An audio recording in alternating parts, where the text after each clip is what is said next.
నాన్న పోస్తే పుచ్చి పూరలైనట్టు బ్యాంకుల పైసలు భద్రంగా ఉంటాయని కష్టపడ్డ సొమ్ములని తీసుకుపోయి బ్యాంకులలో పెడితే చెద పురుగులు తిన్నట్టు బ్యాంకులలో పనిచేసేటోళ్ళే కస్టమర్ల పైసలు నంచుక తింటున్నారు. సర్కారు ప్రైవేటు బ్యాంకులని తేడా ఏముంటలేదు, చాలా మంది గంటకే మోపైర్రు. మెదక్ టౌన్లో ఉన్న ఆదర్శ కోఆపరేటివ్ అర్బన్ బ్యాంక్ బ్రాంచ్ల మేనేజర్ కోలు వెలుగబెడుతున్న యాదవ్ అనిల్ అంటోడు చూడు ఏం కథ చేసిండో.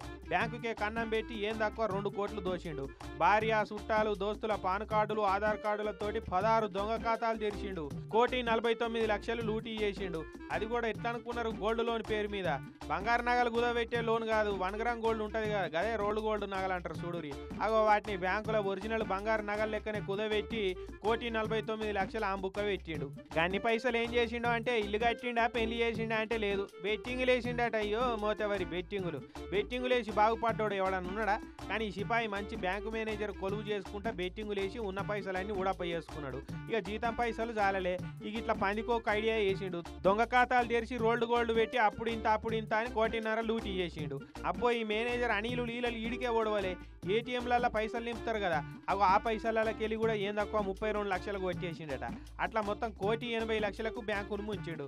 ఇక ఒక్కడే ఇదంతా ఎట్లా చేస్తాడని మీకు అనిపిస్తుండొచ్చు. అవును, ఆ బంగారం విలువ బట్టి అప్రైజర్ కూడా ఉంటాడు కదా, అవి ఆయన కూడా మేనేజర్ తోటి కూడా వాళ్ళకొని దందా నడిపించారట.